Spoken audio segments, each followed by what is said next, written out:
Henny the Moore reporting live from the liquor store, man. And I am back. Man, it's been, I don't know how long, man. It's been over a month.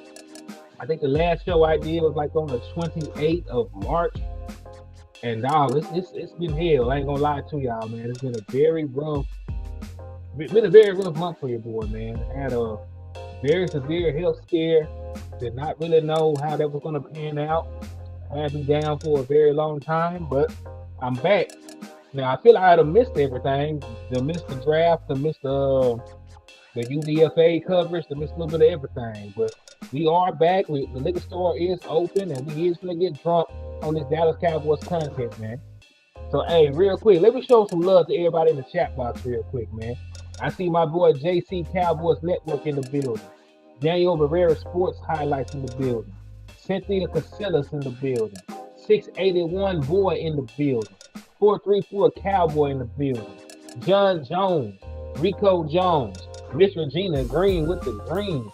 My boy Cortavius in the building. Hey, shout out to Black Yoda coming in hot with the $20 super chat. My boy said blessings. Thank you for the love and support, my guy. I appreciate you. Appreciate you, my guy. Tyrone Church in the building, man. What's up with you? Richard Berry, King Kimbo, Joshua Fisher, JV B-Boy, You Got Us the Poet. Who else in the building with me, man? Salute to all y'all good folks, man. And hey, I want to take the time out to thank all y'all for your prayers, for your blessings. Because it was rough, man. Because what ended up happening to me, I went down, because they sent me down to Dallas on a business trip. One way or another, I got sick. Right now, they don't know what happened. They believe I might have ate something while I was down there. But the key thing is, I was not properly diagnosed when they found out I was sick. When I initially got sick, they tried to tell me I had strep throat. Right? They tried to tell me I had strep throat, but I did not test positive for strep throat and nothing like that. So they gave me antibiotics. Come to find out, after my lips and face done swole up, my lips are leaking blood and pus, my tongue done swole up, I'm getting white patches on my tongue, I'm getting scarring in my throat. It was horrible, man. So come to find out, I did not actually have strep throat. I had a fungal infection, and by them giving me antibiotics, it actually made it worse. So the combination of not treating it properly and adding fuel to the fire of taking antibiotics when I did not need them, damn near killed me. I ain't gonna lie to y'all. I lost 40 pounds. I was 235 pounds. I'm down to 197. So I lost 38 pounds. Could not eat solid food for a month. Had a bad fever to go along with it. Weak. It was rough, man. Real talk. I ended up having to go to 3 doctors. And you know what they say, third time is a charm. It was actually when I went to the 3rd doctor that they actually diagnosed me with a fungal infection. Like the first 2 doctors, they tried to put me through the antibiotics and send me on my way. So man, it was rough. It was rough. It could have been worse, but God is good, man. God is good. I want to take the time out to thank my wife for helping Dr. going back to health, staying with me the entire time. My kids, my family for checking on me. Matter of fact, all y'all for checking on me too, man, because y'all definitely reached out. Y'all definitely showed love, supported, and I appreciate all y'all for everything that y'all did for your boy. Real talk. But now that we got story time out the way, man, we got a lot of stuff to catch up on, man. Because I done missed everything, dog. I done missed the draft. I done missed UDFAs. Hey, shout out to my boy Dwayne Brown for the $10 super chat, man. He said, welcome back. Glad you're okay. Man, I'm glad to be back, brother. Y'all don't know how much I missed this, man. One thing that I will say, I will never take anything else for granted. I've laid up, couldn't really do much of anything, couldn't even eat. I'm up here starving, can't eat no solid foods, and all I'm watching on Facebook are those food critic reviews. So, Mr. Chime Time and shit like that. I'm up here just looking at all this good food. So, I ain't taking nothing for granted. Every day that I got my health and I got my wits about myself, man, I'm happy. So I appreciate you for the love though, Dwayne Brown. My boy Numbhead Neil also back though with the 9.99 for your mind. He said, "What up, Henny? Welcome back, brother. I'm glad you're much better, man. While you were gone, I snapped up 2,371 Eagles fans. Man, my boy out there went crazy while I was gone, man. Numbhead Neil, I am glad you held the fort down for your boy in my absence, man. Because I definitely want y'all to continue to slap the shit out those filthy, shit-eating Philadelphia Eagles fans. I want y'all to spin the block on those Washington Commanders fans, because I still feel some type of way about Dan Quinn. The Giants are little sisters, so you ain't got to even worry about them. So, yeah, I still need y'all to put work out here in these Cowboy streets for us, man. Yeah, Neil was going crazy while I was gone, man. You got to love Neil, man. He always holds it down. Eddie Russell, what's up with you, man? Thank you for the love. Lisa, what's up with you? Appreciate you for showing love to your boy, man. Peace on. Let me see. I don't want to miss nobody while I'm in here. My boy JC said, I'm going through issues too, bro. I'm on antibiotics right now. We're trying to push through. Man, hey, everybody say a prayer for my boy JC, man. We really hope that you return to health. You know, as long as I've been down, man, I hate to hear about anybody being sick at this point, man. So, man, make sure you take care of yourself. Make sure that you rest. And if you don't feel comfortable with what your doctor's telling you, make sure you get a second or third opinion. Because I might not be here today if I did not get a third opinion. Landlord, what's up with you, man? I appreciate you. My brother in the building. So, yeah, man. So, let's start out. I'm going to start out with some recent news. And then I'll give y'all my thoughts on like the draft picks and the undrafted free agents and everything else like that. So we'll start off with some stuff that actually happened today. And I don't think a lot of people are talking about this because it's not like it's a huge deal. I think everybody and their mama knew that this move was coming. So the Dallas Cowboys will not. Oh, you just touched down in D-Town, man. Hey, everybody in the Dallas area, make sure y'all reach out to Landlord. Let my boy know where some good eateries at, man. Where some good nightlife at, man. Make sure that y'all show my boy a good time, man. Don't let him go down there to leave him alone. But yeah, the Dallas Cowboys will not be picking up the fifth-year option of one Trey Lance. Jackie, what's up with you? Jackie Smith, Big Benny Rich. What's up with y'all? Thank y'all for sliding in and showing love, man. Bruce got the Tata Juice, Donna Mamacita, Kim Pannell, Randy Jackson. Salute to all y'all sliding in the building, man. Elijah Robinson, I see you, my boy. Salute to all y'all, man. It feels good to be back, man. John Jones, what's up with you, man? JB2, what's good with you? Desmond Ironman, a.k.a. Tony Stark, what's up with y'all, man? So yeah, I'm in a good mood, man. I might not even cuss nobody out today, man. That's how good of a mood I'm in. Just to be back, chopping it up with y'all on this here platform, man. That's how good I feel right now. But this makes all the sense in the world, though, when we being real, right? If you think about it, this really doesn't mean that Trey Lance won't be a future backup quarterback for the Dallas Cowboys, right? But the Dallas Cowboys, if Dak Prescott balls out, right, and he has another All-Pro season, they will probably still want to retain him. So it would not make any sense to pick up Trey. It would not make any sense to pick up Trey Lance's fifth-year option, which is $22 million guaranteed for a singular season. Right? Nobody is trying to pay Trey Lance $22 million right now. So what they're going to do, they declined it. If they want to keep Trey Lance around, they'll come back to the negotiation table, get a more favorable deal, probably pay him around $8, $9 million, $5 million, something like that, a good backup quarterback number. Or Trey Lance could feel like he is a starting quarterback in the league and he can go sign somewhere else and try to get his career back on track. Right? So it's really not a bad thing for either party. Right? It just makes too much financial sense not to pick up Trey Lance's fifth-year option. So what are they going to do with Cooper Rush? Brian Bradford, to be honest with you, bro, I have no earthly idea. I really believe it's going to come down to preseason. If Trey Lance is awful in preseason, I believe that Cooper Rush is going to remain your secondary quarterback. If it's close, I think they'll give the nod to Trey Lance. And of course, if Trey Lance outright beats him, then Trey Lance will be quarterback too. But because of the new rules, and you can have a third quarterback out there as an emergency that does not count as a roster spot on game day, they're going to carry three quarterbacks. They're going to carry three quarterbacks.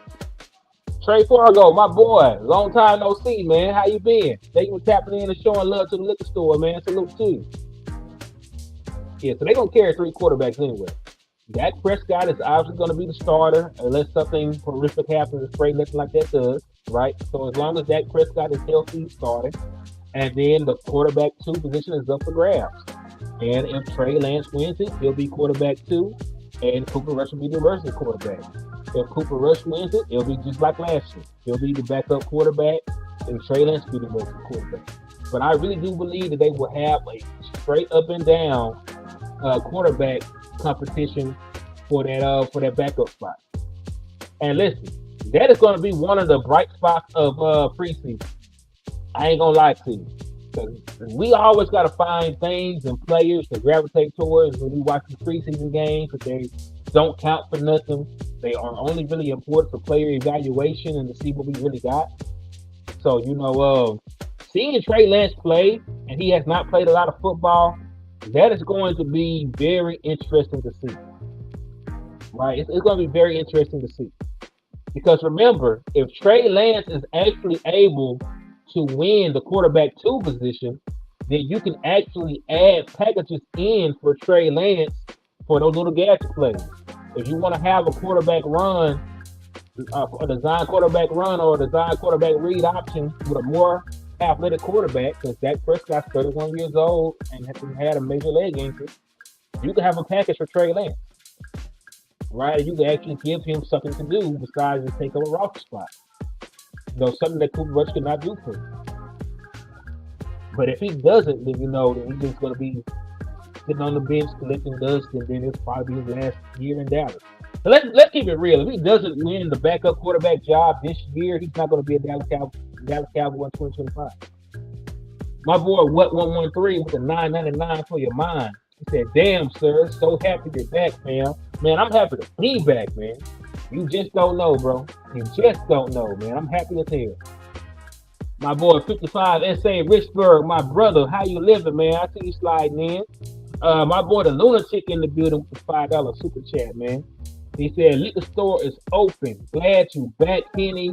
Slap the spit out 50 fans for the discount. How about them boys? DC4L. Man, appreciate you for the love, my guy. Thank you for tapping in, man."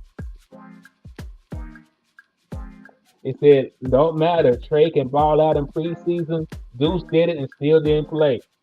Hey, it is crazy about Deuce, though, because Deuce went from having design packages for him to get on the field and, be a contributor to not even being active. So I don't know. Maybe they wanted to give Deuce a try and they were underwhelmed by what they saw.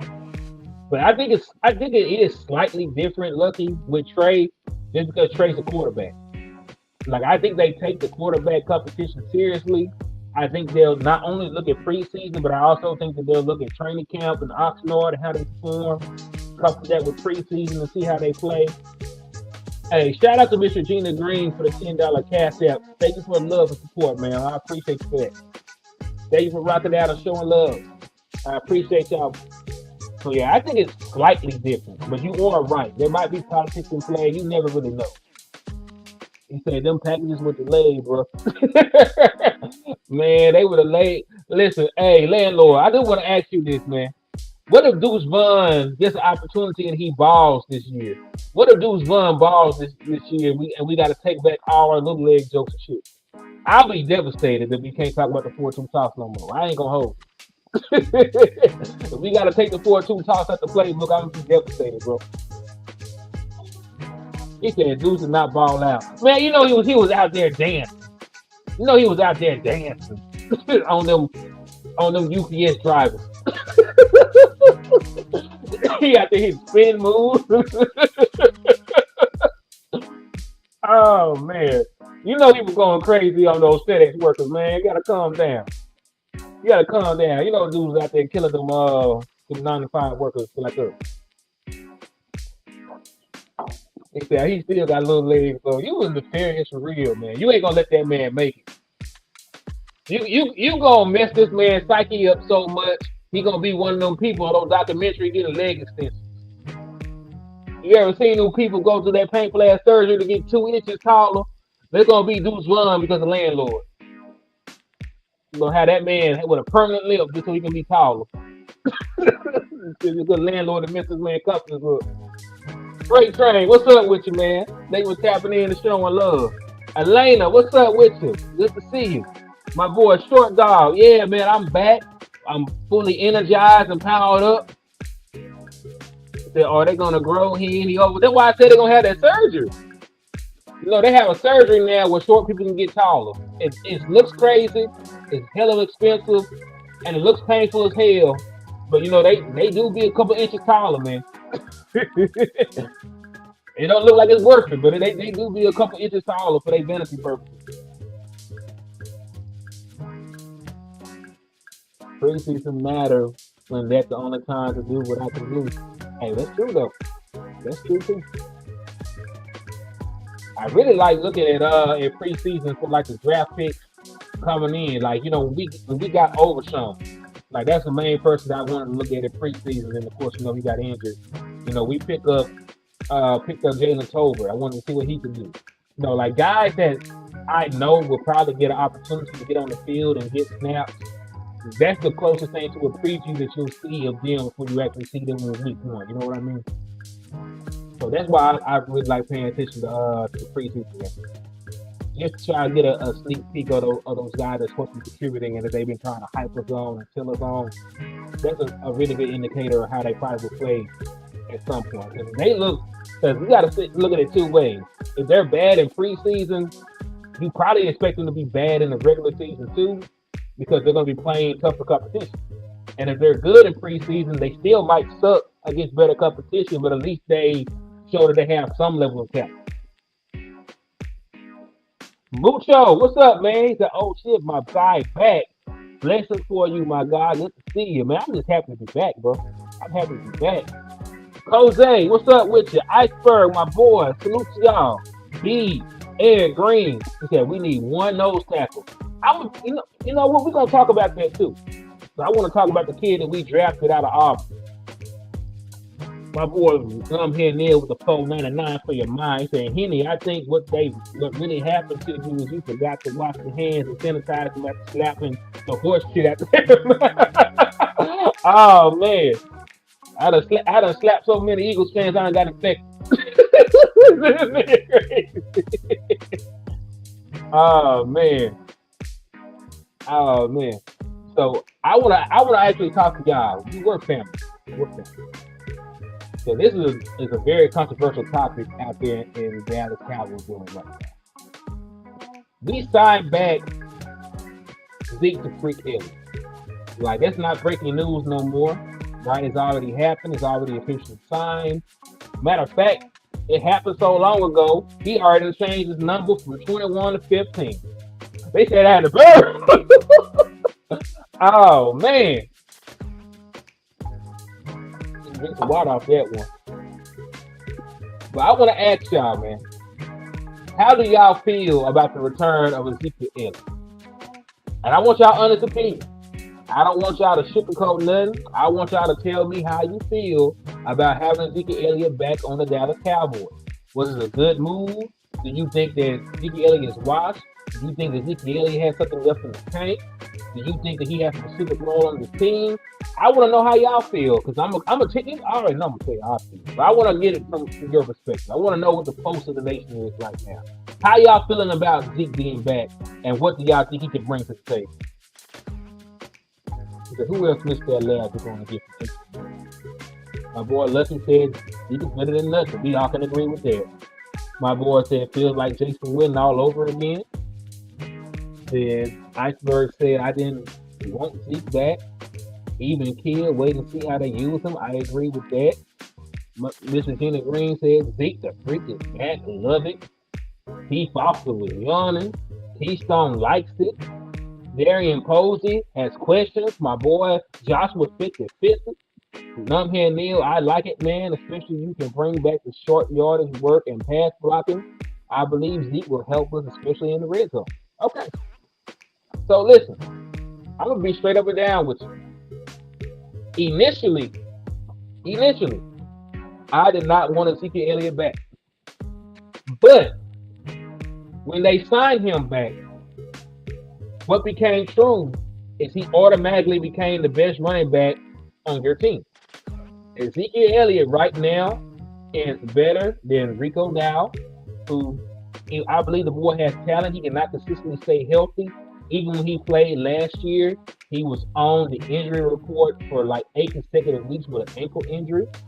Deuce Vaughn is an unknown. He didn't really get a lot of reps, and his size really limits the role that you can utilize him in. They really view Hunter Luki as a fullback more than an actual running back. They've shown us that over the course of the season on how they used him last year. Malik Davis is in the doghouse. And Malik Davis even back. Matter of fact, I don't even know they brought Malik Davis back, to be honest with you. Snoop Connor's unproven. So as it stands right now, Ezekiel Elliott is the best running back that you have. And anytime that you add an upgrade to your team, I'm happy about it. Right? I'm happy about it. But my thing is, I don't want to just have Zeke with the way that we call our offense. So it's not that we're not gonna call 30 rushing plays for Ezekiel Elliott. Hey, Jasmine, they were tapping in and showing love. Philly, I'm glad to be back. See, they're not gonna call 30 rushing plays for Ezekiel Elliott. That's not their MO. So that's not really a thing. They're gonna try and utilize a running back by committee approach. And I think if you're going to have a comedian running back, Ezekiel Elliott will have a role that you can utilize. The last time that he was in Dallas, he gave you 10 rushing touchdowns. No, 12. The last time he was in Dallas, he gave you 12 rushing touchdowns. I know he did not have the greatest season in the world with the New England Patriots, but the New England Patriots suck. Like, the New England Patriots suck. They suck. We can be honest with that. Like, everybody in their mama beat the New England Patriots. So we can all say the New England Patriots suck, right? So if he comes over here with a competent offensive line, I do believe that he can be a guy that can give you 10 rushing touchdowns. I don't know about the yardage, right? His efficiency numbers are down, but I don't even need Zeke for that. If we're going to really have a running back committee, and there's going to be 3 different guys running the football, right? We're gonna get some Zeke. If Pete pan out, we're gonna get some Pete. We might get some Royce Freeman or whoever else they bring. They decide to keep and bring in or whatnot. As long as it is, they're trying to add more running back. Yeah. And then you can add different running backs too. So this is my thing. I don't think Ezekiel Elliott is the answer, but I do believe he can be part of the solution. Right? So the thing, and it's the thing, regardless of how you feel about Ezekiel Elliott, he's on the team now. So because he's on the team and he's going to be utilized, we got to think about the correct way to utilize him to make it effective and to make it work. Right? So he's here now. Right? Ezekiel Elliott, he's here. If you didn't want him, it's too late. The baby's here. If you didn't want the baby, she said she don't care. She ain't aborting the baby here. Right? You may not have wanted the baby, but you got to step up and be a daddy now. Zeke here, and Zeke is on the team. So because he's on the team, you got to find a way to utilize him to, utilize his strengths and to help you win football games. I know that he's a hard runner. I know he can get short, the hard, tough yards. I know he can be straight in the goal line area. Now, when we started the season last year, we were not a great, red zone team. We weren't. We got better as the season went on, but we would have never had any red zone issues if Ezekiel Elliott was on the team. And this is the thing. We don't have to rely on Ezekiel Elliott. Yeah, he said, I'd rather have, that's the thing. You can always find a silver lining in a thundercloud, right? Like Zeke is still a better option to get the ball in the red zone than Deuce Vaughn. He's still a better option to get the ball in the red zone than Rico Dowdle at this point.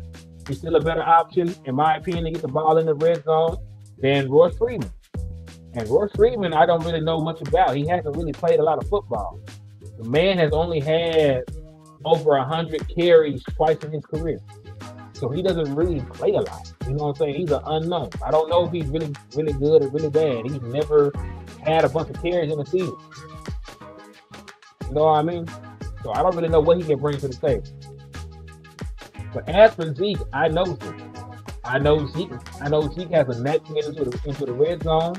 And if y'all believe in the offensive line, if y'all really believe in the moves that were made during the draft, if you believe that this line has improved and will be able to run block better, if you believe they've gotten more athletic and can get out into space and get to the second level, pin and pull, do all those different things that are, essential to having a dominant power run game, then you should be able to believe in Ezekiel Elliott getting you some touchdowns. And that's all I'm asking. We can get somebody else to get yardage. We got Pete. Maybe Pete is the guy that's going to come in here and be the splash running back for us. He got 4.3 speed and hit his head on the goal post and loosen his all that different stuff. Maybe Pete can step in and be the discount version of Tony Pollard for Ezekiel. But I'm going to go into it with an open mind. Because remember, I did not originally want Zeke. I did not originally want him. But this is here. And I know his skill set, and I see that they're trying to fix the offensive line to go into a more power blocking direction. I'm gonna be okay with it. I'm gonna wait and see what happens. But this is the thing, we don't have to actually rely on Zeke between the 20. So we got an all-pro quarterback who's gonna be slanging that month. We got an all-pro receiver. We got a Pro Bowl tight end.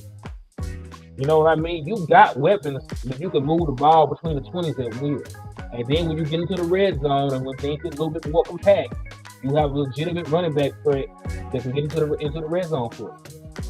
So we got one piece of the puzzle solved. We got the power back. So if y'all can agree we got the thunder, we need to find the lightning. And maybe they can be Pete, maybe not. I saw somebody earlier ask me what I thought about Pete. Pete is a guy that did not get a lot of. Pete has athletic ability, right? But he did not get a lot of burn in college. He was always somebody's backup.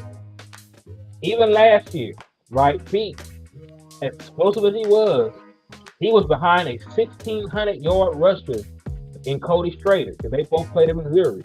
I wanted Cody Strader, matter of fact. Like, Cody Strader was a guy that I did not believe would go undrafted. I thought that Cody Strader would at least be a fourth-round pick. Like, you don't dominate the SEC on the ground, and they got, NFL players all throughout their conference, and you don't get drafted. Like, I never seen such a thing. But he was behind a very dominant running back, and he had limited opportunities in Missouri. And that's been the same everywhere he's been. If I'm not mistaken, he was at Stanford before that. And it was pretty much the same thing. He was behind too long.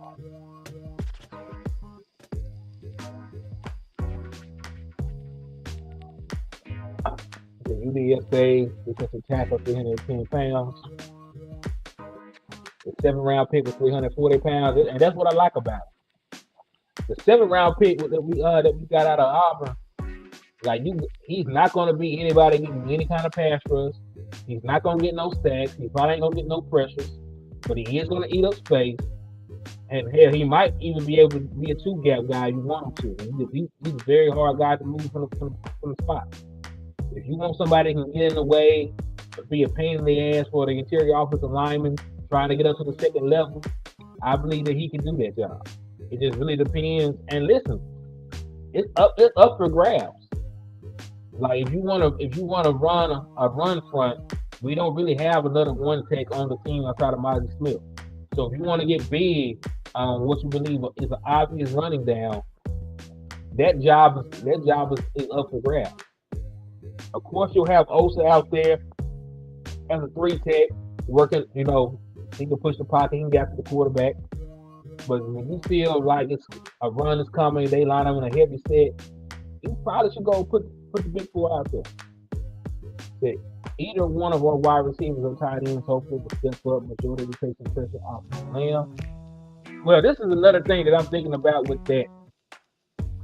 What we saw last year was only year one of Mike McCarthy's offense. Like, that is the worst that this offense will ever be. Dak Prescott had a year in this offense. CeeDee Lamb had a year in this offense. Jalen Tolbert had a year in this offense. Brandon Cooks, Jake Ferguson. So, you just go down the line. So just from having time on the cast, you should actually expect everybody to be a little bit better, a little bit more comfortable in this offense going forward.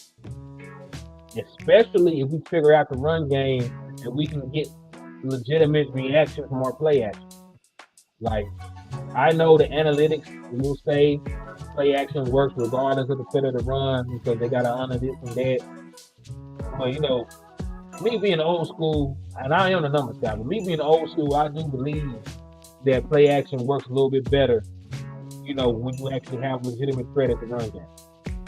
And listen, Ezekiel Elliott may not be the same guy that was an all-pro and rushing leader and all that other stuff, but he is somebody that's hard to tackle, and you have to commit to doing so. So if they see Zeke lined up in the backfield with a fullback in front of him, they're going to have to put their big boy pads on and commit to coming down there and trying to meet him in the hole. So do I like Spanford, Henny, Hendershot, or Sean might be gone? Hendershot is gone. Hendershot is gone. And I can say that easily because Hendershot was on the bubble last year. The only reason that Peyton Hendershot is on this team today is because John Stevens Jr. got hurt during preseason. All the whispers and all the little reports from the local media was that Peyton Hendershot was being supplanted by John Stevens, and rightfully so. He's a better fit. He's more of the kind of tight end that Mike McCarthy likes. He's more in the mold of the tight ends that Mike McCarthy likes. He likes athletic, do-it-all tight ends. He can block, but he be able to stretch the field. He's a converted wide receiver. Like he got all the trimming. And Ford, boy, is 6'6" with hands. Like he is also in the mold of the tight ends that Mike McCarthy likes. So yeah, man, like I believe we'll be 4 deep at the tight end spot. You can go ahead, you can pencil in you can pencil in Jake Ferguson, the Pro Bowler. Unfortunately, you'll probably have to pencil in Schoonmaker because you just spent a second round pick on him. John Stevens Jr. is going to have a role on this team. And then, of course, I think Ford makes it. So you're probably right. I think Henderson and McKeon might be gone. Hendershot and McKeon might be gone, Big Car. You ain't lying about that.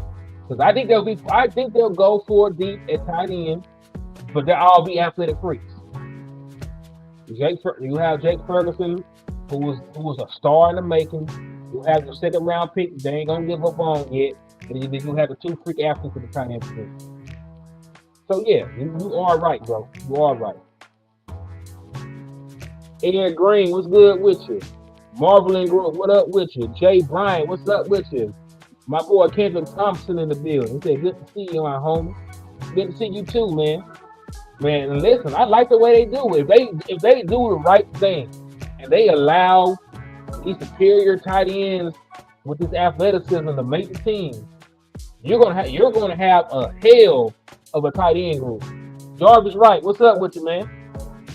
Good to see you. So, hey, we done rambled on about Trey Lance. We done talked about Ezekiel Elliott. Talked about some of these other things, some of these tight ends. Let's go in depth. Let's just talk about the draft and everything behind it. How did y'all feel when Tyler Guyton got drafted with our first round pick? And we can be real because listen, when you put a lot of work into the draft and you feel like you identify players that can help the team and they go in a different direction, you're not going to be happy when they go against all the hard work you put in.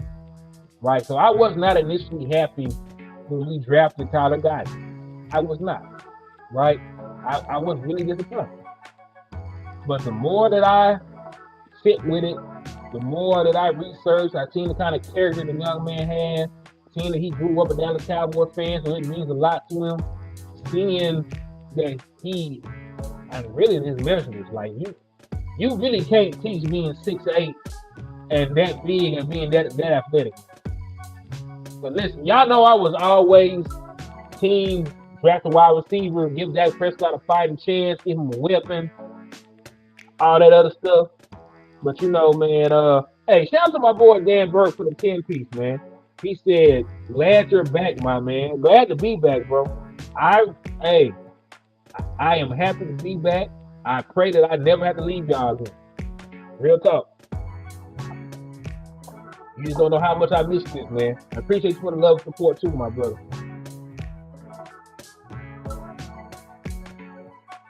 So this is the thing, man. When you really go and look at it, and you think about what he accomplished in college, still being raw, and you also got to factor in, even though he was a right side player, he was technically protecting the blind side of his quarterback, Gabriel, who was a left-handed quarterback. So he was on the right side protecting his blind side, right? So it's the same concept. Now the footwork is different, but he has already came out and said he's more comfortable playing left tackle. And part of the reason that he wasn't playing left tackle there was because of the quarterback situation, right? So I'm gonna give him the benefit of the doubt, and not really because I'm giving the benefit of the doubt. It's because the expert said to give the Dallas Cowboys the benefit of the doubt. It's the GOAT. This Duke Manningweather. This is the guy that has helped develop all of our great offensive linemen. He's helped every single guy that's came through here to become who they are, right? If I'm not mistaken, Tyler Smills,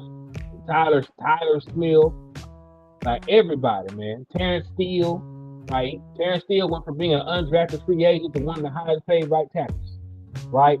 Everybody worked with Duke Meriwether. He's the GOAT of offensive line development. And he said it best. They said, why should we be excited about guys at left tackle? Duke Meriwether. The dude, the guy. Cowboys don't miss on first round offensive line. And you know what? With the track record that they have, I'm going to give them the benefit of the doubt. Even though I have my own personal concerns, right? I won't sit here and lie like I didn't. I won't sit here and lie like I don't. But the Dallas Cowboys gave me Tyron Smith in the first round. The Dallas Cowboys gave me Zach Martin in the first round. The Dallas Cowboys gave me what's my center that had to retire? Travis Frederick in the first round. Dallas Cowboys gave me Tyler Smith in the first round. And I have not been mad about none of them boys. Not a singular one of those guys have I regretted. And y'all know it's well documented that I was wrong as hell about Tyler Smith. Right? I've been wrong about the offensive lineman in the first round. They haven't.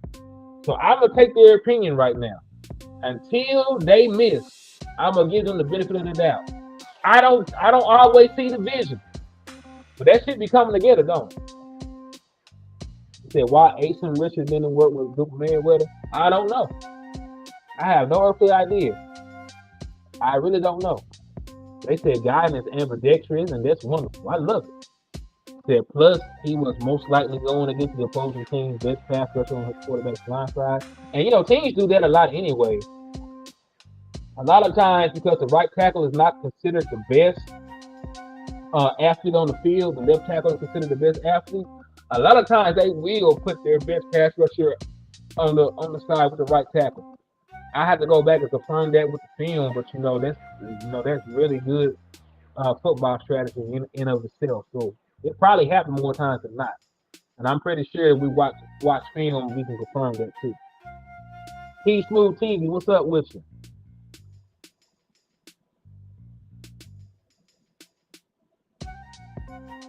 Yeah, which is true. The quarterback was left-handed and he was blocking the blind side.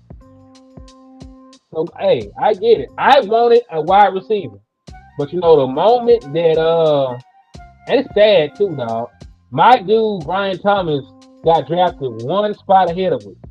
So, the moment that Brian Thomas got drafted, I was fine, actually. I was fine with going offensive lineman after Brian Thomas left the board. Once Brian Thomas was off the board, I was fine with offensive lineman in the first round. Now, I'm surprised with the way that they talked up Graham Barton, that they, traded back and missed on the opportunity to get him. But I believe that they felt there was more upside with Tyler Guyton, and hell, we still ended up getting a good center. And just to add some more love, hey, King G, my boy, man, I'm glad to be back, bro. Good to see you, man. Good to see you, man. Like, hey, you just don't know, man. But just to add some more context to this, while protecting his quarterback blind side, I am the numbers guy, so I will show numbers. Tyler Guyton allowed just 2 sacks in 1,064 snaps in his time at Oklahoma, and he did not allow a single sack in 2023. He didn't give up a lot of sacks. He didn't give up a lot of sacks. Now, he needs to improve in the run game. It's not that he doesn't have the physical ability. He just needs to actually pick up guys in space a little bit better, so that he can work on through repetition. I believe he will do it. But man, if he himself said he feels comfortable, going out there playing left tackle. The GOAT says that he feels comfortable in him. So I'm gonna give it a chance. South Texas, US, what's up? He said, who working with Chuma? I don't know, man. I do not know who working with Chuma. But to be fair to Chuma, he only sucked when he played tackle. He was serviceable. See, I'm not being negative. How do those stats translate? Well, in theory, you would hope that they translate over in the premise that with his athletic ability and the fact that he already has, he said, Hen, check that cash app, gotta show love the first day back. Oh, I see it. It just came through, man. Hey, I appreciate you, King G, for the $10 cash app, man. I appreciate you for the love, my boy. Salute to you. Thank you for looking out for your boy. Hoodlum, what's up with you, man? But as far as translating, it's not a it's not a guarantee. It's not like, one of those math problems where A and B equals X, Y, and other shit. Like, it's not like it's gonna just be plug and play. But you will hope with his athleticism, his comfortability already at blocking the blind side, and his work ethic, that it will translate over and that he will be able to have similar. Now listen, I don't expect year one for him to flourish and be a Pro Bowl and all that shit. Because year one, Tyler Smith was not there. Year one, Tyler Smith gave up sacks.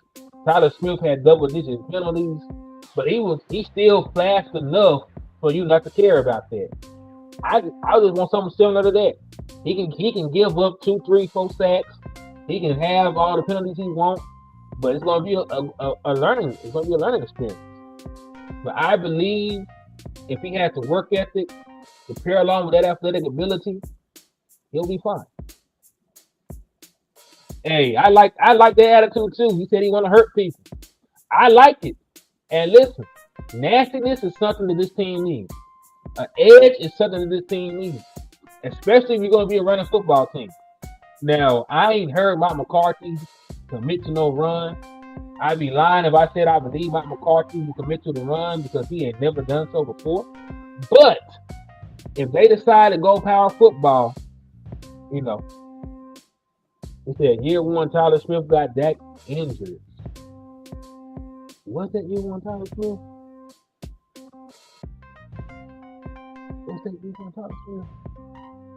I can't remember what side that came on. Y'all go ahead and verify that for me. What side did that pressure come from that got Dak Prescott's finger broken? Hey, Justin Kitchen, what's up with you, man? Hey, man, I'm glad to be back, man. I'm glad to be back, bro. Yeah, it was dumb. Yeah, y'all let me know what side that pressure came off of. Was it up the middle? Was it up the left side? Was it up the right side? Let me know. Hey, what's up, Miss Charles? I'm happy to be back too. I'm feeling much better. God is good. And hey, it's going well right now, man. I'm just happy to see y'all. Happy all y'all showed up to support your boy. And we rocking. Yeah, we rocking. Yeah, y'all find it out for me, please. That is very interesting. I just hope we don't have We're gonna knock on some wood, and we're gonna rebuke that from happening this year. Martin said it came from up the middle. I had to go back and watch it because it's funny. It don't seem like it's been that long, but it's been 2 years, and it's crazy. It's crazy how time flies like this. And I appreciate that. I appreciate all y'all that prayed for me. I appreciate all y'all that checked on me. It's great, man. It was great to have y'all looking out for your boy. Yeah, it was his assignment, but he had no practice position. And all those are very acceptable.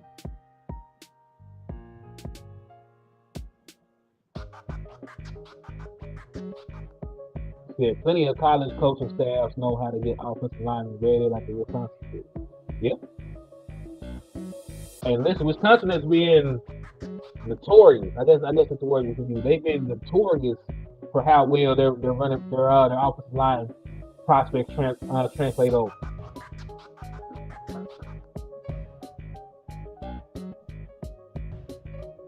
Hold a sec. Hold that thought. I think somebody knocking on the door. Let me go check on that.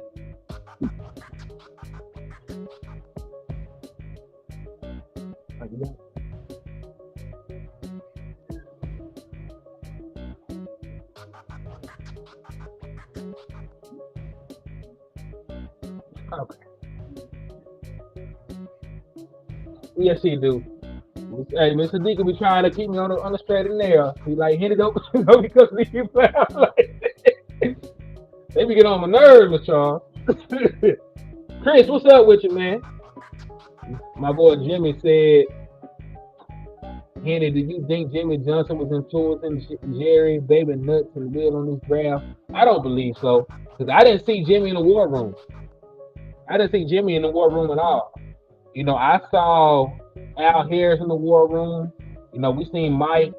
I seen guys like that, but I think you're not in that war room. You ain't really getting no input like that.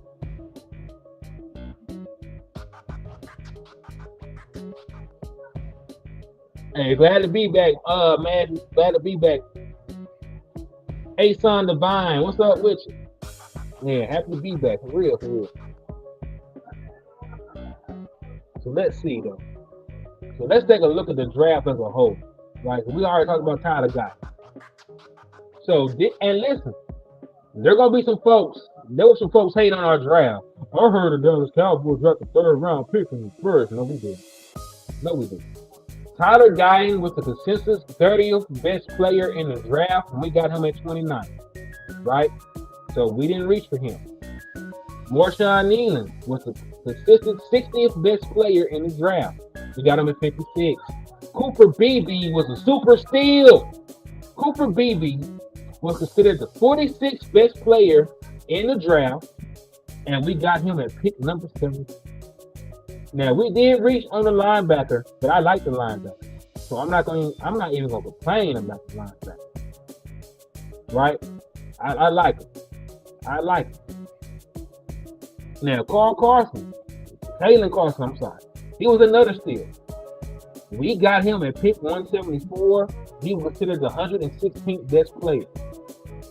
Ryan Flournoy, not really that big of experience. 216th is what we picked him. They consider him the 231st. Nathan Thomas was a huge steal. We got him 20 spots higher than they thought. And seventh round, who really cares, right? Justin Rogers, the defensive tackle. So anybody saying we were reaching and no. All of these guys went around when they were supposed to go, and Cooper Beebe is an obvious steal. Matter of fact, Cooper Beebe should have been a 2nd round pick. And we were able to stay and with that extra pick, and we got him in the 3rd. So how can you be mad at that, man? How can you be mad at that? I have yet to see tape of Maris wrapping up while tackling. He don't. Just to be frank with you, he don't. He's an impact tackler. He has to improve on wrapping up. But I do like his coverage ability. We're talking to him. not me personally talking to him, but if you hear him talk and you hear the reporters talk, he thought he was going to be a defensive back at the college level, right? So he's a very good coverage guy. He has size. He's willing to stick his nose in there, and he tries to lay the big hit. Should he be more fundamentally sound when he tries to hit people? Yes. He needs to be more fundamentally sound. We got a defensive coordinator that ain't gonna play that shit. He gonna get it into him. He's gonna make sure that he's wrapping up. He's not doing things he's not supposed to be doing. He's not gonna be on the field. Right? We ain't gotta worry about that. We got a defensive coordinator, a disciplinarian that's gonna push these defensive guys to put in work and get better. But yes, listen, the man was a projected fourth, fifth round pick. He got holes in his game. But he got so much talent that I don't mind it. I don't mind it. Now I wanted a wide receiver. Like I wanted a wide receiver. Those wide receivers there to still be had. I feel like they never go shopping for Dak Prescott.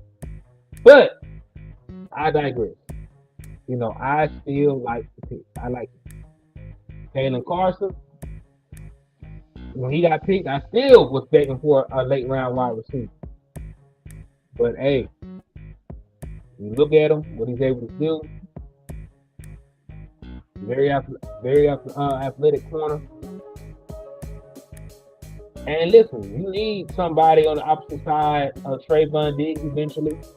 I do not know if they'll be able to afford to keep the run bland if we're being real. The run bland goes out here, has another all-pro season. I really don't know, as cheap as our front office is, how he's gonna be on the team with you. So you'll need another corner. So if you're bet on his skill set, put him in the room with Al Harris, see what he can do, see he does speed, see what happens. But then, if he's able to step up and you are able to figure something out with the run bland, then you got both your outside corners of the future, and you got your slot corner of the future. Ryan Flournoy. I like it. You know what? And it's not just because he's a wide receiver. But Ryan Flournoy is a very intriguing prospect. Yeah, they paying attention. They paying attention. So Ryan Flournoy, I like him from his athletic standpoint. Like, I like him from what he does athletically. He's 6'2", runs a 4.4. Has almost a 40-inch vertical. Like, the dude has amazing athletic ability, and he's been training with Chris Carter, which is always a plus. So listen, to be real with y'all, they did a bunch of things that I wasn't against, but when you actually go and you look at the players, even more Sean Nealon in the second round, I ain't gonna lie to y'all, I did not scout this man.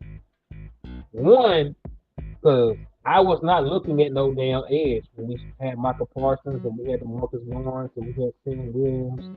I wasn't looking at no edge in the second round. You know what I mean? Like, I ain't gonna lie to y'all, like I was keeping an edge in the second round when you still had two Pro Bowl guys.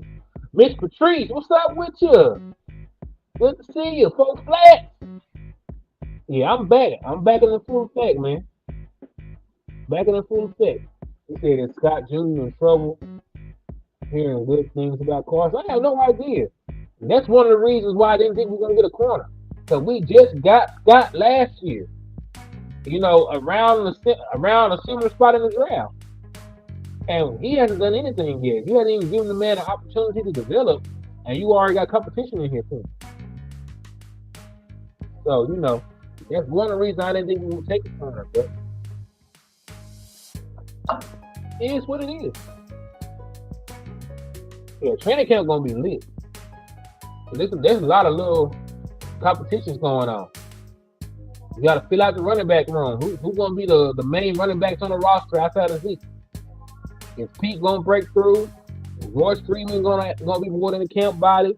Rico Dow, is he gonna show enough to hang around even though he had nagging injuries all the time? Right? You think about the wide receiver room. We know that CeeDee Lamb position is set in stone. But what about Jalen Tolbert? Is Jalen Tolbert automatically wide receiver 3 with Michael Gallup gone? Or is he going to fight it out with Jalen Brooks? Or is Ryan Flournoy going to jump everybody? Or what about Turpin? What about Nasty Torpedo Turpin? Right? What about him? Is he going to get an opportunity to be wide receiver 3? Or he going to just be a special teammate? So it's very interesting in the wide receiver room in the back half as well. In the ATM, I just checked the film for you, and Shaq Barrett hit Dak's hand. That was Tyler Smith. Okay. So a rookie mistake did lead to Dak Prescott missing a big part of the season. So let's hope that does not happen again. Shout out to my boy, the Lunatic, for the $2 super chat. He said, first 3 picks, not sexy, but ugly football wins. And listen, that's one thing I will say about all these guys that were drafted. We drafted some freak athletes. You can say what you want about Tyler Guy. The man is one of the best athletes in the draft. His athleticism is very comparable to Tyron Smith. I didn't want to believe that shit myself. Excuse me. I didn't want to believe that myself when people were telling me that. But if you look at the measurables, it's very comparable. He's actually taller. He's actually bigger.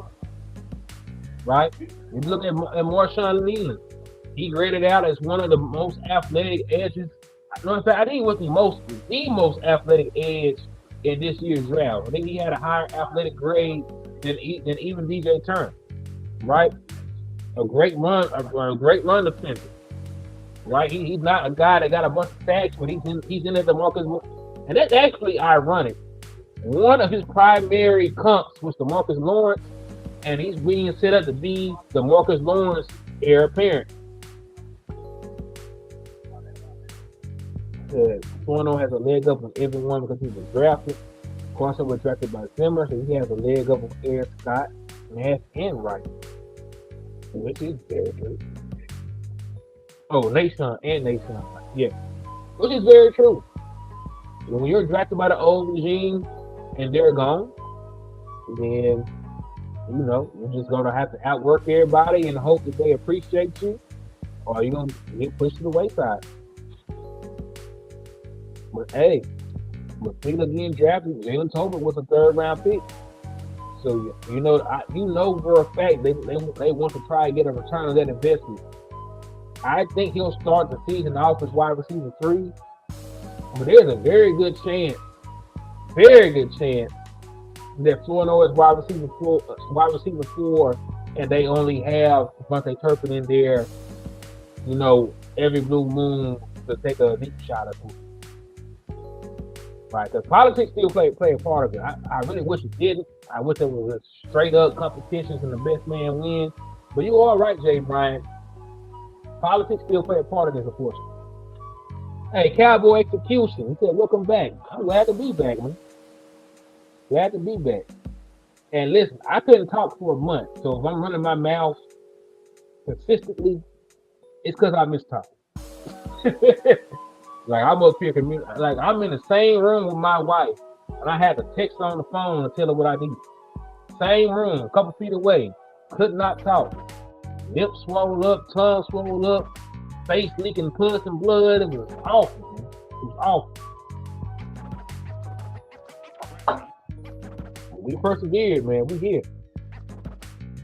Big Star said Nation Wright and Eric Scott have the trust of Bone Fossil. Well, hell, he'll probably keep around for special teams, then. He said Kalen, and that's the one thing about Kalen, he does have versatility. He can play on the outside, and he can play on the inside.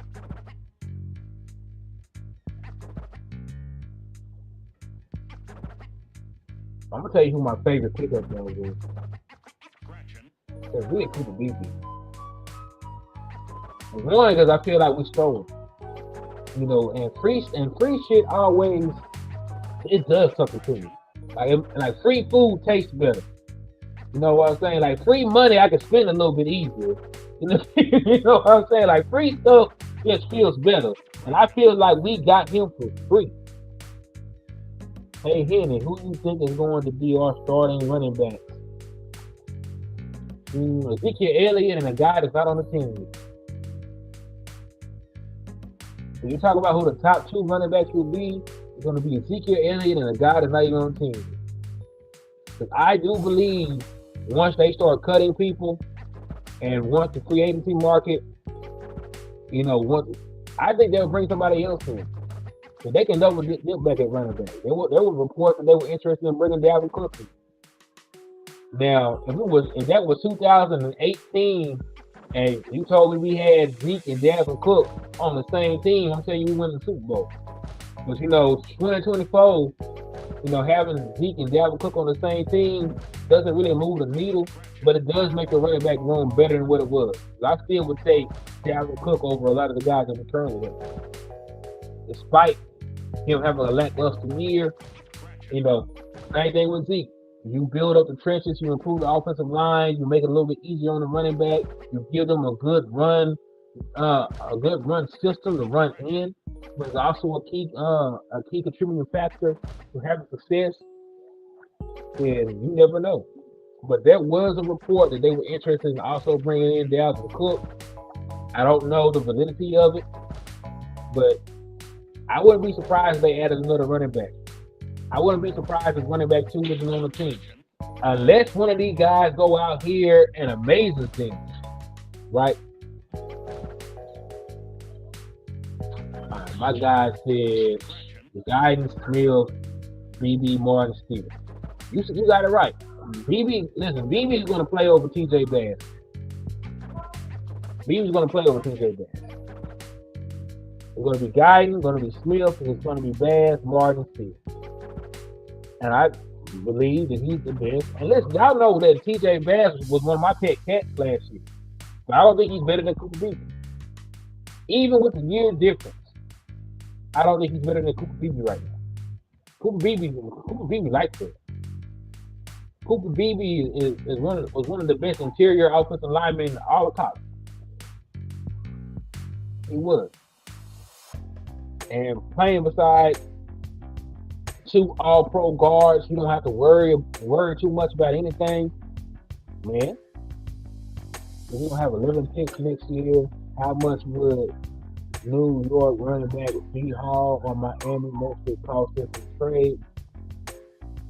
Running backs don't have a huge market. You could probably get away with them a 4th round pick or 5th round pick, depending on what their contracts are. If they're paying them a decent amount of money, you got to pick up the contract and pay them. They're not going to get a high value pick out of it. So maybe a fourth round pick. Tariq, what's up, man? He's an Asian sport. He's alive. What's up, my guy? Hope all is well, man. Great to have you back. Great to be back. You think everybody is sleeping on Rico? I think Rico's a good back. I just think Rico can't stay healthy. Rico Dow has a lot of talent. I think Rico has adequate size. He has burst. He has vision. Rico, the only thing that has held Rico Dow back is his inability to stay on the field, and the times when he's on the field have playing through injury, right? Because he played through a lower body injury last year for majority of the season that hindered his ability to get touches. It doesn't seem like if Rico Dow only got 77 touches last year. He only carried the ball 77 times. So Rico Dow has not really had a lot of ample opportunities, but it's also because Rico Dow hasn't played a lot of football. So I agree with you to an extent. Rico Dow has talent, but I don't know if you can trust Rico Dow enough to anoint him as running back too. And I really like the kid. I do think that he has talent. If they could figure out how to keep him healthy, I don't mind it at all. But I also think it's better to be safe than sorry and to also still bring another back in. Because I've seen Schottenheimer use 3 backs when he was in Seattle. I've seen him have a complete running back room with 3 running backs, and he utilized all 3 of them. So I don't mind Rico Dow proving himself and being able to get in there and help out the run game. Because I think he will. I think he can. I just don't know if it's smart for him to be the only guy. Yeah, if he can stay healthy, it's all bets are off. But Rico Dow was lightweight going crazy last year. Rico Dow was lightweight going crazy last year. He just didn't stay on the field. Yeah, Rico Dow like that. He just gotta get his health in order, man. So hey, really we need to be looking at a 3 running back tandem. If Zeke is gonna be limited to short yardage and goal line and a series here, then we need 2 other backs. So even let's say Rico Dow can't stay healthy, or let's say that he amazing so much in preseason and training camp that he automatically gets denied, right, to be one of the other running backs. Who's running back 3? Do you think it's gonna be somebody like Pete? Do you think it'll be somebody like Royce Freeman? Or do you think it'll be somebody that they bring in like a Dalvin Cook or somebody else that's on the open market? Or do you think that they blow everybody's minds and they trade for somebody? Do you think they'll trade for like a Dameon Pierce out of Houston? Or do you think that they'll trade? There's a lot of guys that could be out of job soon because their team drafted other running backs.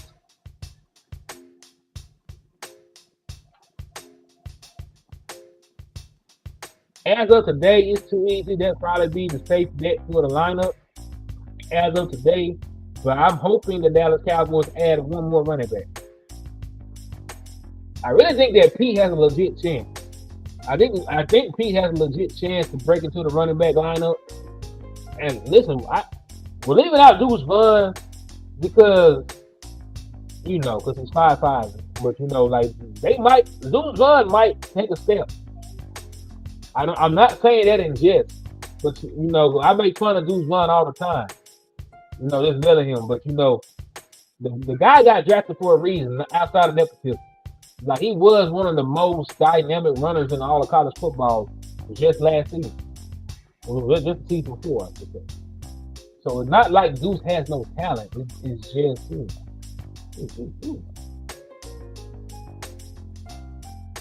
Oh, so they do got Malik Davis. He did sign a future contract. Tricks, what's up with you, man? He said, welcome back. Man, thank y'all, man. Thank y'all for all the love and support, man. It's great to be back, y'all. I keep bringing up Pete and not showing y'all. Matter of fact, before we move on, because we're going to look at these undrafted free agents.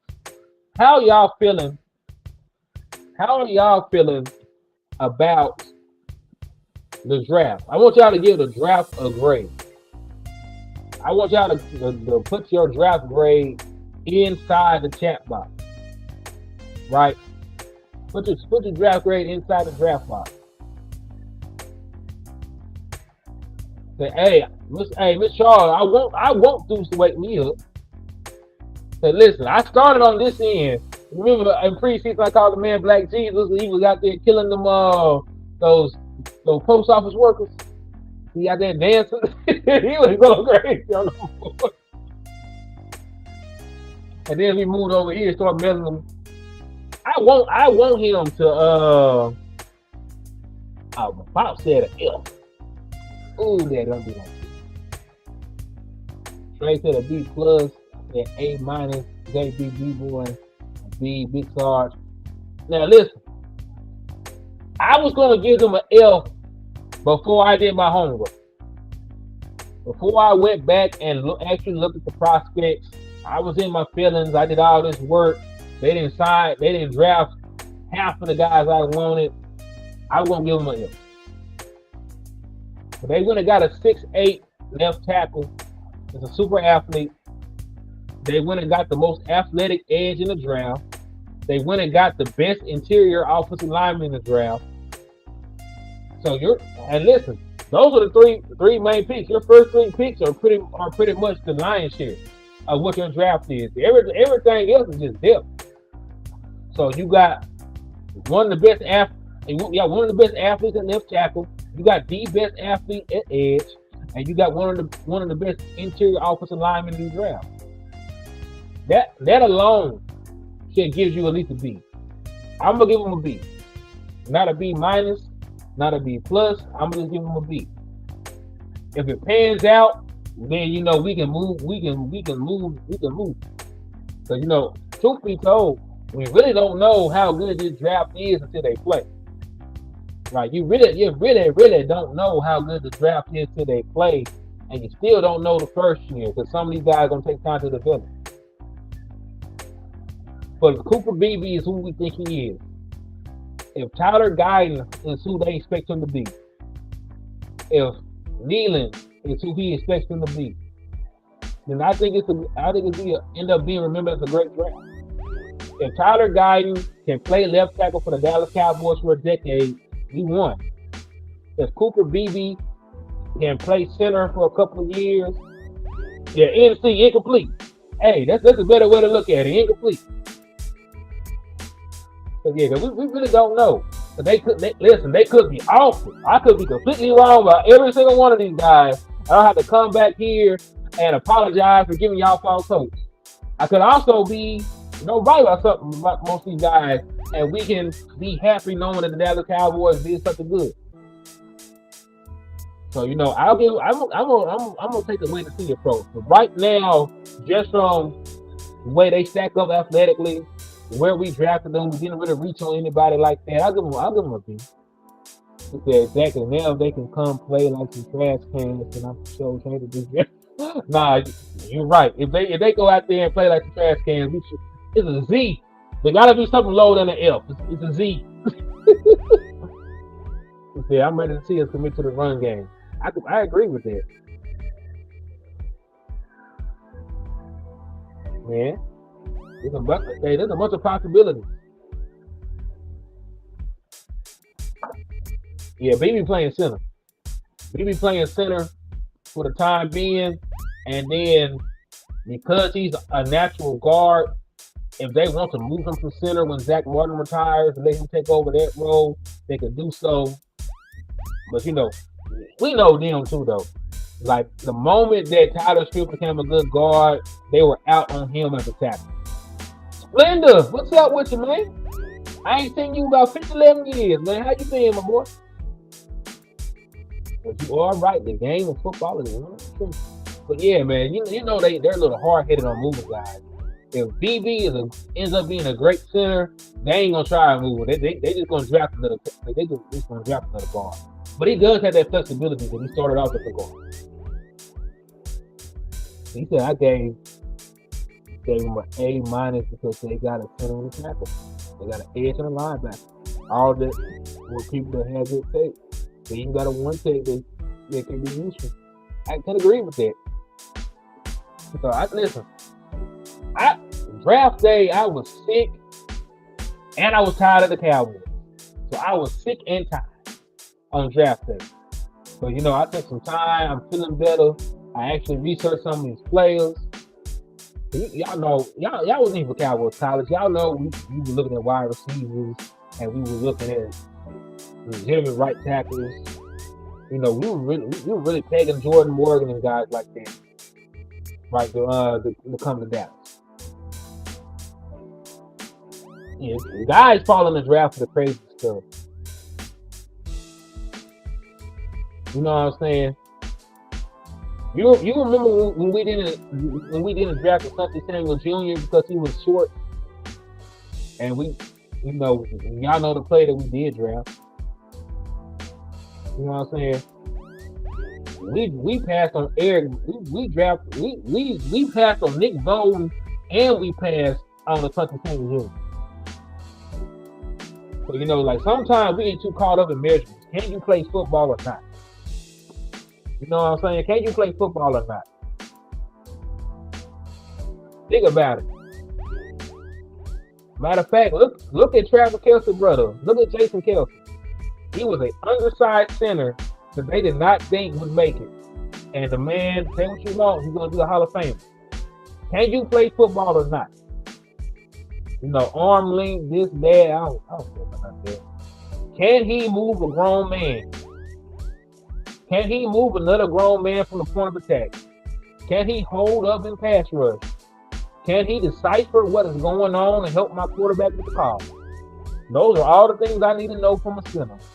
They be too concerned about stuff that don't mean nothing. They be too concerned about stuff that don't mean nothing.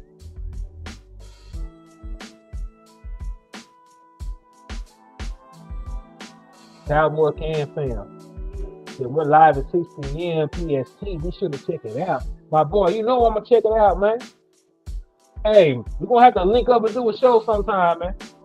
Salute the Cowboys Can Fam, man. If y'all ain't already going over there and subbing, make sure y'all do that.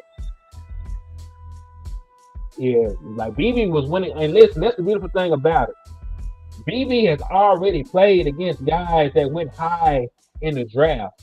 You know how talented Devontae Swift is? The man has character issues, and he just had a DWI, and he still got drafted in the second round. That's how talented that boy is. Did not fall at all. He's still a second round pick. Then his running mate Byron. Come on now. He already played some of the best interior guys in college and came out unscathed. He was out there tearing them boys up. So I really like Cooper BB.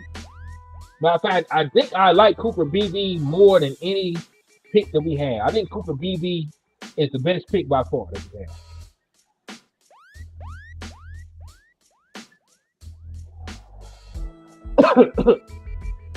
Exactly, Mr. Charles. He's already played against NFL players. That's all you need to know about it. He played against NFL players and he won.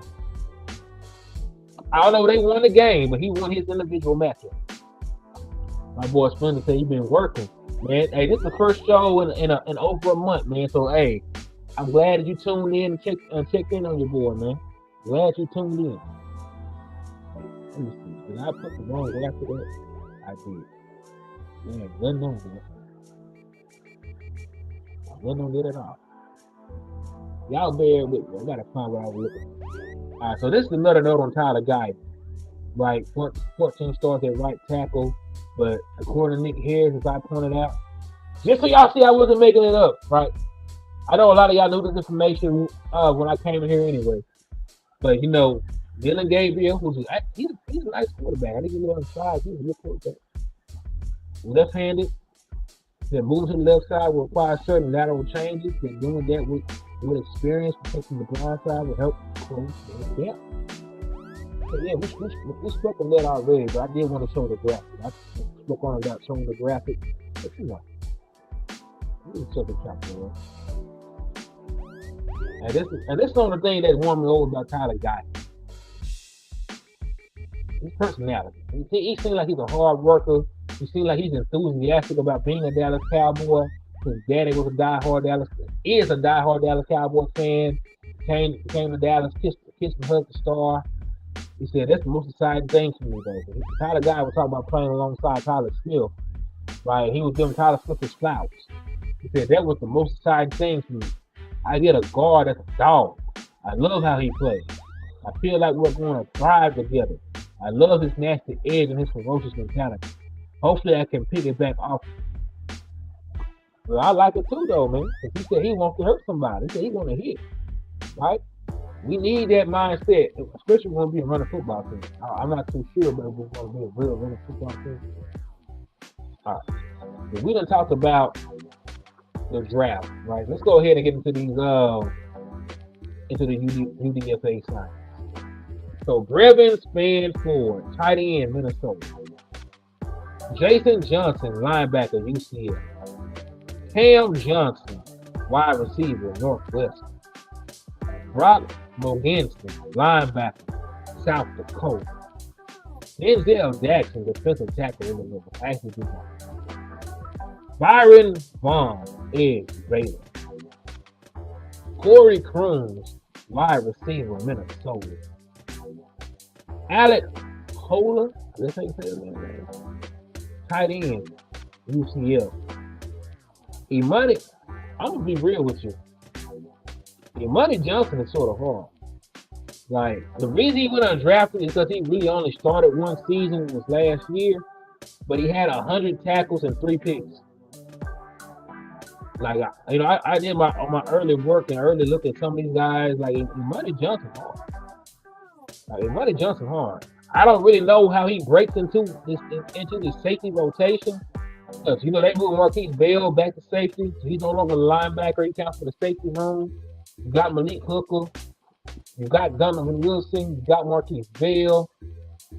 You know, you got like it's a very, very, very deep safety room at this point. So I don't know if he can crack in, but he's a very good prospect. And so is Julius Wood. Julius Wood is a very nice prospect as well. The main guy that I'm curious about, that I want to see what they can do. Hey, that's love right there, man. I appreciate you talking. Yeah, I think this is kinfolk, matter of fact. Like I said, shout out to Big Game James, man. Shout out to Big Game James. The guy that I'm really interested in the most is Nate Pete. Like Nate Pete is the guy that I want to succeed because I need him. I need Nate Pete to be a factor because he has explosiveness, he has the wiggle, but he has such a small sample size. Everybody's so intrigued.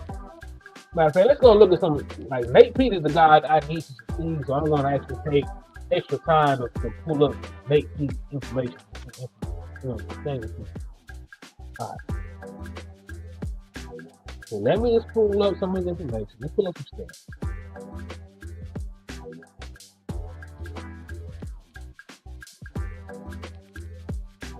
All right, and I'm going to screen share this. Hey, shout out to everybody in the building too, man. There's 92 people watching. So everybody just now sliding in. Make sure y'all hit that like button. Make sure y'all hit that share button. And make sure you hit that Eagles fan upside the head, man. All right, let's get it. All right, so I shared the screen. Let's take a look at some of these numbers surrounding little the thing. I keep saying little, he ain't good.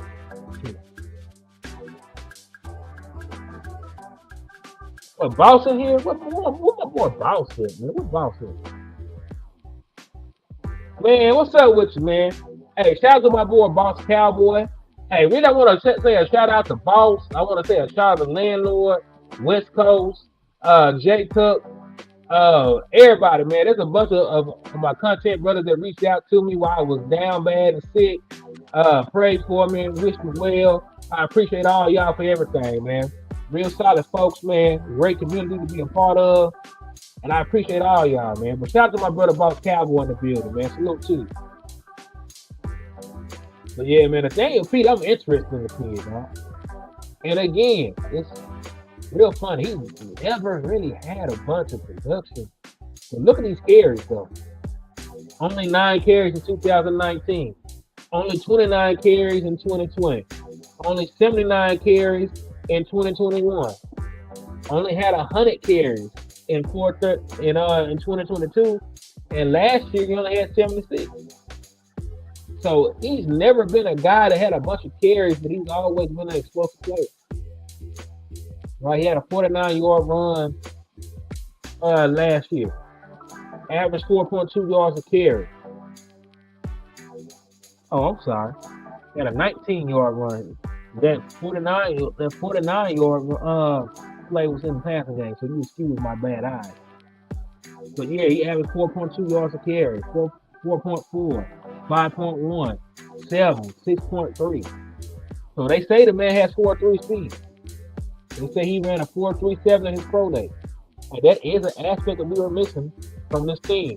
Only having Ezekiel Elliott and Rico Dowd and Morris, none of them guys are burners. Right? So that is an aspect. And I'm trying to build up a running back tandem. Right? Zeke is a good start. But when you look around the NFL and you look at the teams that go far, like all these teams got more than one running back. Now, all these teams got more than one running back. You look at the San Francisco 49ers, like, yeah, they got Christian McCaffrey. And then they just added Cody Strader, who's a 1,600-yard rusher in the SEC last year. So they improved their running back room, even though they had one of the best running backs in the league. You look at the Philadelphia Eagles. They added Will Shipley, who was one of the better running backs in the draft. And they already had Saquon Barkley. The Detroit Lions already had 2 dynamic running backs, right? And Jahmyr Gibbs and the other boy. I ain't gonna lie like I remember his name. Like they had a very formidable tandem. If you go to the Packers, Let me take a look at the Packers roster real quick. I know the Packers got a good running back room right.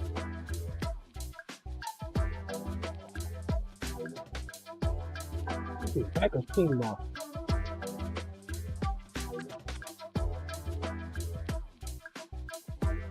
They went and got Josh Jacobs, right?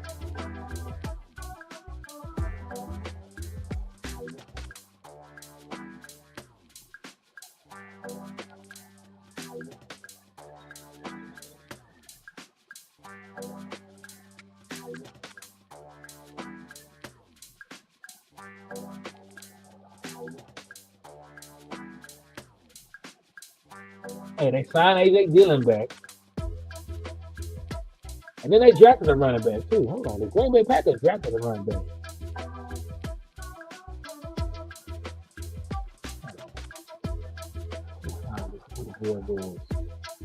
I think it was a running back I wanted.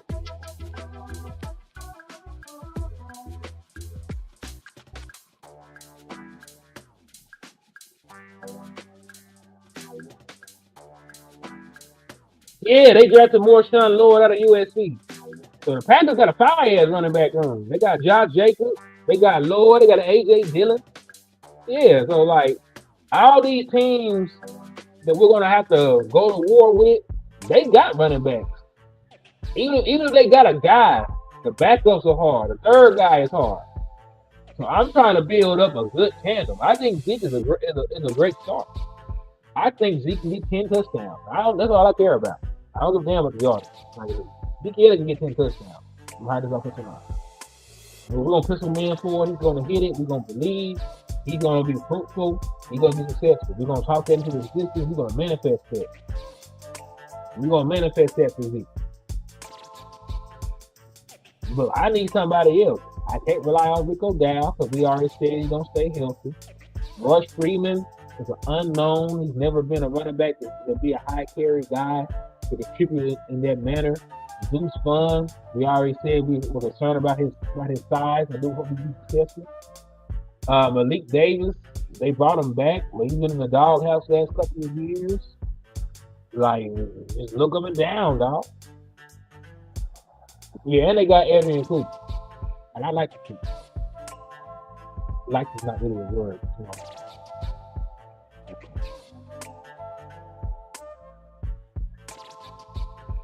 Yeah, they sort of do the same job, don't they? I think Zeke is better. So like Freeman is expendable. Freeman is very expendable, if you're being honest. If you're building a running back tandem where guys do different things, you don't need a discount Zeke. Like you got the real Zeke, so you don't need a discount Zeke. So I could feed you with that, Clint. You know, I hope he like that's why I have all these high hopes for Nathaniel Pete. Because Nathaniel Pete is the one running back that has some burner to him. Like in a perfect world, Nathaniel Pete shines and he's able to raise his game. He does enough to get noticed and get that third running back spot. Rico Dow can stay healthy and be another contributor. And then, of course, Zeke can be the short yardage guy to get you all those touchdowns that we're talking about. Right? So nobody is going to get a bunch of carries no way. Like, everybody going to get like 10, 12 carries in the game. So when we talk about running back one, what are we really talking about? Like 13, 14, 15 carries maybe. 17 carries if you're hot. Like what's running back one in Dallas? Because they don't really force feed nobody like that. So if you're gonna run the ball, let's say they do want to run the ball though, and you got 35 carries, you're gonna run the ball about 35 times a game. Are you divvying it up? This person get 12, this person get 12, this person get 9. You know what I'm saying? Like that's really what it's gonna look like more than somebody getting the opportunity to get 200 carries.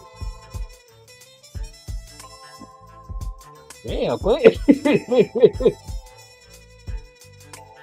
Ooh. Hey, it's still time for improvement. I think Zeke is a good start. My question marks with the rest of the running back. Ooh, hold on. This is a very bold claim right here, man. Shore said Pete is the best kick return on the team right now. Hold on now. So he's better than Turbo Turbo. He said, I joke to cover the disappointment, man. That's the only way to do it. Sometimes you gotta laugh to keep from crying. But you know, we will continue to be positive and hope for the best. Because listen, I be mad and upset at the Dallas Cowboys, and then I'll be right back to trying to figure out how to win games with the talent that we have. I always try to find a path to victory with the guys that we have, even though I know a lot of times we have flaws. These last couple of years, we ain't been able to stop the run. I've still been scheming up ways to have that not be an issue. Get out to a fast lead, run the ball yourself, control time of possession, force turnovers, get them into obvious passing situations. Like, prevent them from even being in position to run the football, basically. And that's really how the Dallas Cowboys won a lot of games last year. You had a very exploitable weakness. You just played so well on the offensive end. It made it very hard to try to exploit it.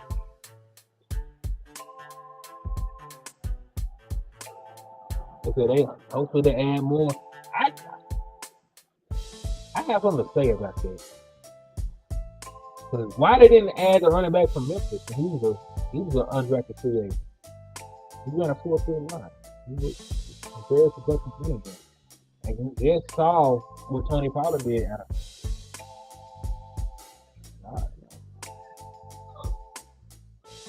Yeah, Blake Watson was home. There was a Blake Watson stat. Now, let me remind you, this man went undrafted. Somehow, some way, he went undrafted.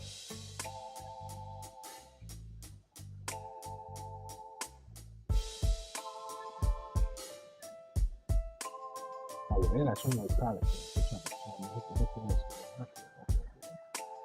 You ain't had a single carry. You had a carry in the NFL yet. They're trying to show you some stats.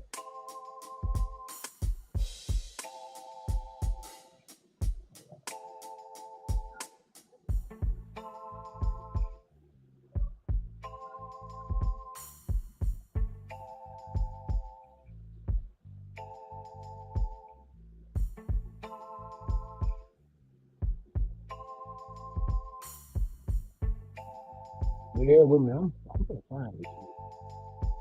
Find on this. It was 1,100 yards there. Yeah, so Blake Watson was sitting there. He fell all the way down to being undrafted. That man had 1,152 yards and 14 touchdowns with a long of 69. But nobody drafted him. 5'9", just about 200 pounds, running 4.2. He had regular running back size, very, very athletic.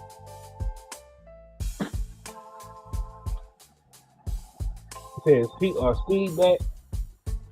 Really, Pete is your speed back by default. You don't really have another running back.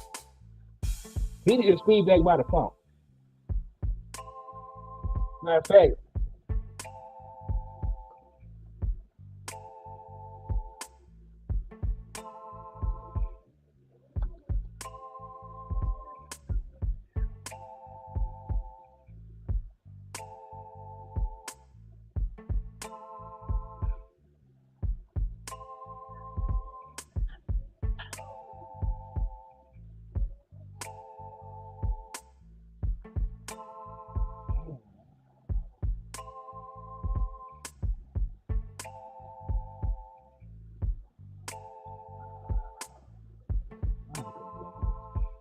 I'll worry about it.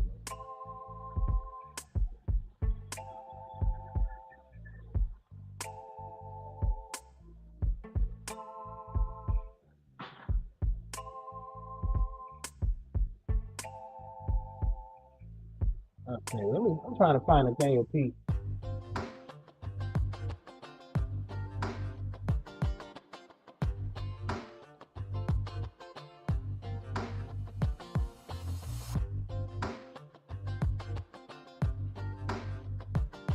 All right, here we go. We're just gonna read this if it's not behind a paywall. All right, I'm just trying to give y'all a little bit background information on the boy. All right, so Dallas Cowboys almost stubbornly to some critics failed to select a running back in the NFL draft. But after the completion of the process on Saturday, they began a traditional pursuit of undrafted free agents. And sources tell CowboysCountry.com that they got themselves to UDFA who actually says Daniel Nate Pete, should be coming to the star with some impressive enough credentials, even though he wasn't being good enough at draft. He ran a 4.32 40 at his pro day.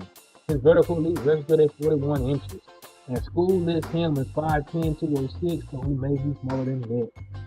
Both his parents ran track at the University of Wisconsin, so they're good.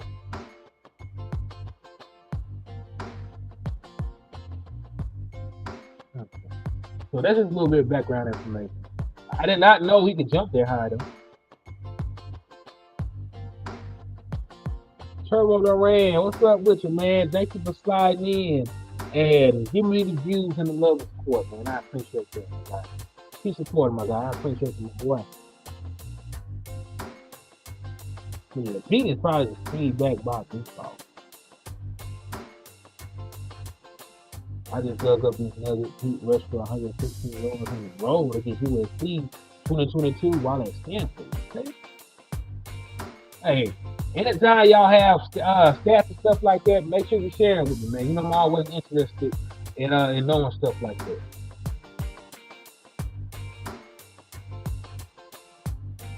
But yeah, man. I like his potential and his athleticism. But again, the man doesn't really have a bunch of carries ever. You know what I'm saying? He's always behind somebody. Never really had a season where he was the guy and got 190 carries, 200 carries. Never happened. So I'm really ready to see him play in preseason and training camp and things like that.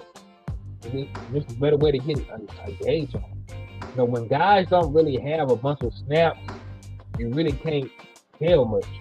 You know what I'm saying? It's a very small sample size. Very small sample size. So, you know, that's why I want to wait and see. But I do like Pete.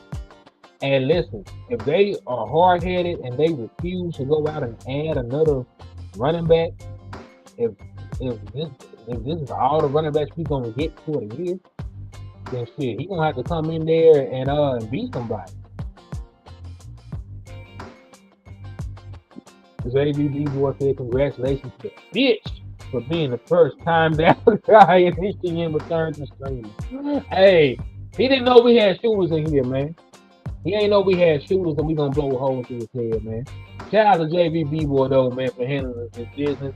If you part of the wrench gang and you see somebody need to get tuned up, man, you know you go ahead and handle the business. Ah man. But yeah, like we have to pray that the Daniel Pete is somebody. Oh yeah. Yeah. Listen, when you have a dominant back playing in front of you, it's hard to get burned. And listen, Daniel Pete, for the carries that he got, did not have a bad season.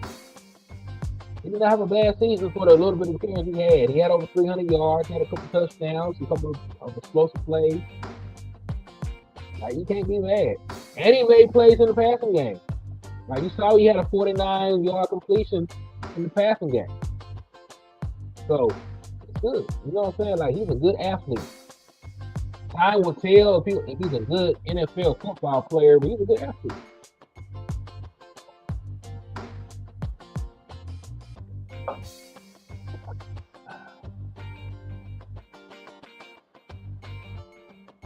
So let me ask y'all, man. Out of the UDFAs, which ones are y'all most excited to see? Like, y'all, I gotta keep an eye on Pete. The running back room is in shambles. Pete has a little bit of gas to him, so he's somebody I'm gonna be eyeing like a hawk. As for y'all though, like, who are some folks in this UDFA class y'all are ready to see in action, ready to see develop? Like, who are some of these guys?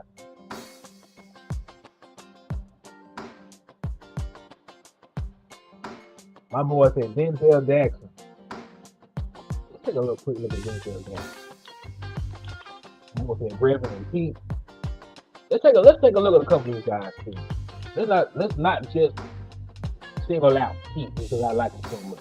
Let's take a look at Denzel Jackson, then we'll take a look at the boy Brevin.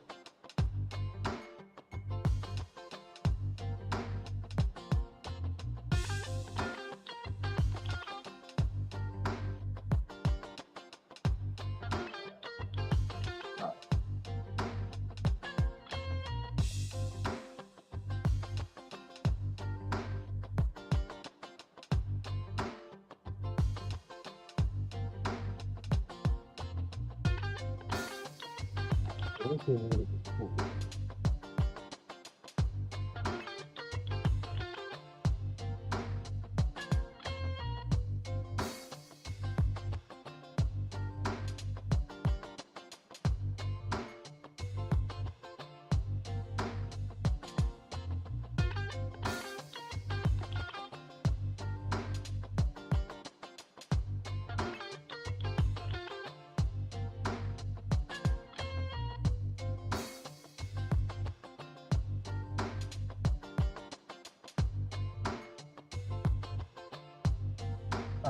That's why I'm on real good.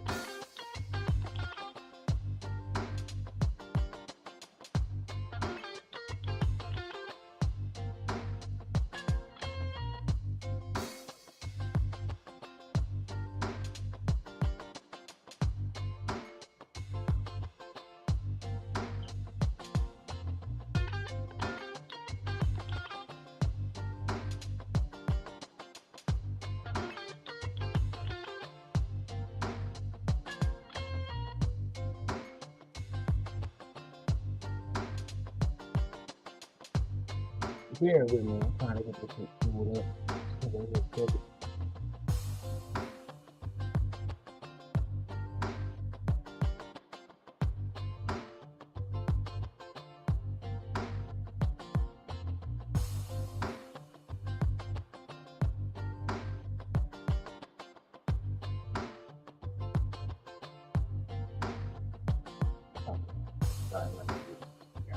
What?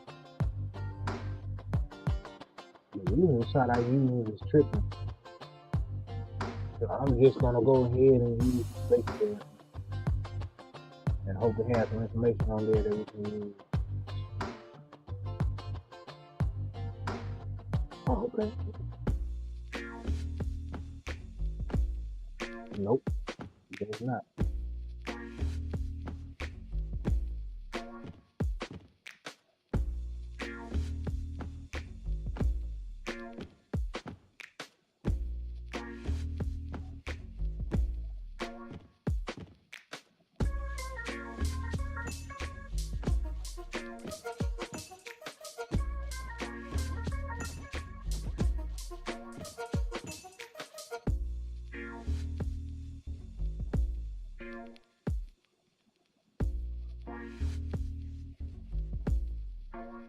It really get on my nerves if it's gonna come in like I want it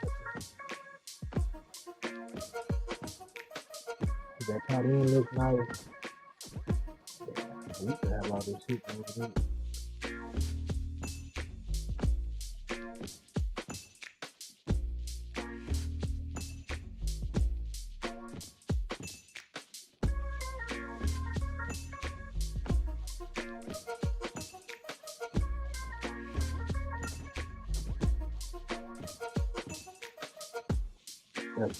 Alright, so I'm having some issues trying to get the information up that I want. So I'll tell y'all what, I'm gonna go ahead and end the stream. When we come back, we'll do a show completely dedicated to the undrafted free agents. And hopefully by then, my site ain't tripping no more. So yeah, I think it was a pretty good return stream, man. I appreciate everybody for sliding in here and rocking with your boy like the way y'all have been, man. But I'll do a show tomorrow, same time. Liquor store is back up and running as it always does. We'll be here about 6:15, 6:30. So tap in, turn your notifications on, and we'll do a complete unadulterated UDFA stream. We'll cover everybody's scouting report, everybody's RAS score, all that other minute stuff that we like looking at with draft picks and undrafted free agents like that, man. So yeah, we'll talk about that tomorrow then. Tripping on me today. But on the way out, man, I need all y'all to make sure y'all hit that like button. Make sure y'all slap the shit out of an Eagles fan, a hater, a naysayer, a 49er. Salute to everybody for sliding in and supporting the boy. It feels good to be back. Feels good to run my mouth and chop it up with y'all about the football. Thank God for y'all. Thank God for health. What else? What else I need to tell you? That's really about it, man. It's a like on the way out, a share on the way out. Make sure you tell a friend to sub. We're trying to get up to 3,000 subs. We're on the road to that. We're at like 2020 right now. So tell a friend, a foe, or a pimp, or a hoe, whoever you may know, to come over here and sub to HTM Sports, your boy Henny the Mo, and help your brother out, man. But hey, I appreciate all y'all for the love, for the support, and I'm gonna holler at y'all, man. Peace, God bless.